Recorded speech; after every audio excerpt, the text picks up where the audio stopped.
Mes sœurs, mes frères, bienvenue en cette méditation sur les textes de ce samedi 18 novembre 2023, en cette 32e semaine du temps ordinaire.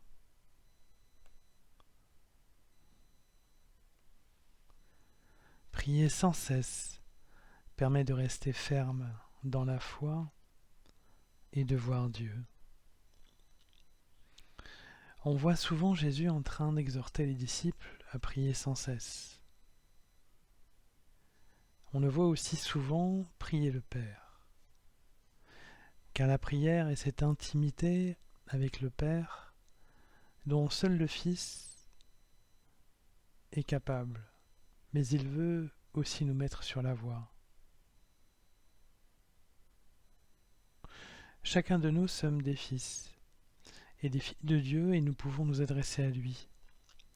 La prière n'est cependant pas un devoir, elle est une grâce, celle de pouvoir rester dans la foi et de voir Dieu.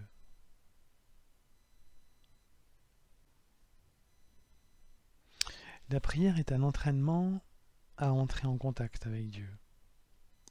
Quoi qu'il s'y passe, nous devons prier sans nous décourager. C'est le message de l'évangile de ce jour où une veuve finit par obtenir gain de cause auprès d'un juge, juste par la constance et par lassitude du juge devant tant d'insistance de sa part. Le caractère extrême de la parabole ne doit pas nous tromper. Elle signifie, pour ceux qui l'écoutent, que Dieu attend toujours qu'on lui parle. C'est un être d'amour, et donc c'est un être de relation, justement parce qu'il est Père. Il n'attend qu'une chose comme Père, c'est de retrouver le plus vite possible cette situation d'intimité qu'il a avec son Fils et avec nous.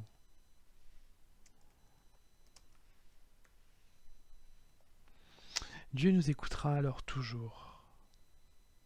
Non pas qu'il fera ce que nous lui demanderons, mais il sera toujours avec nous dans nos prières et même beaucoup plus près de nous au moment de la prière qu'à d'autres moments. C'est ainsi que le livre de la sagesse de ce jour relate l'événement fondateur d'Israël par sa libération d'Égypte.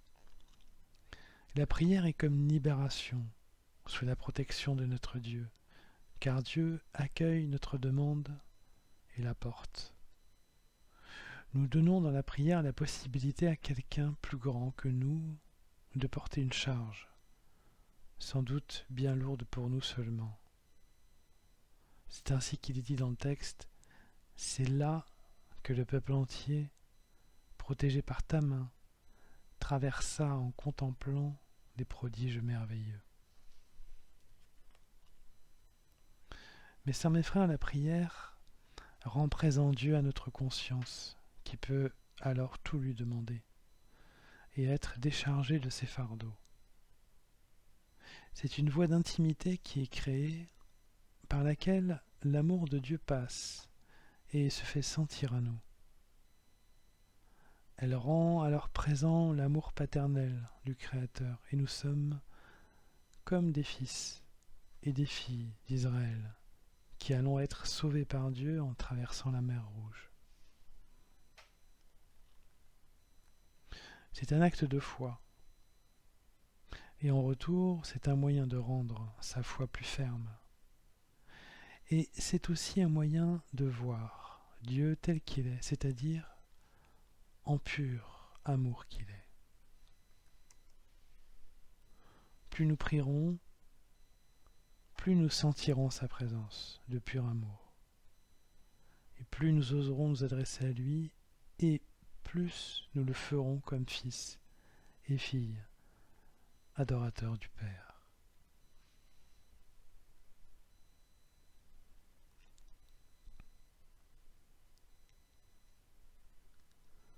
Mes sœurs, mes frères, après cet instant de méditation sur les textes de ce jour consacrés à la prière, qui permet de rester ferme dans la foi et de voir Dieu, eh bien je nous y invite à la prière.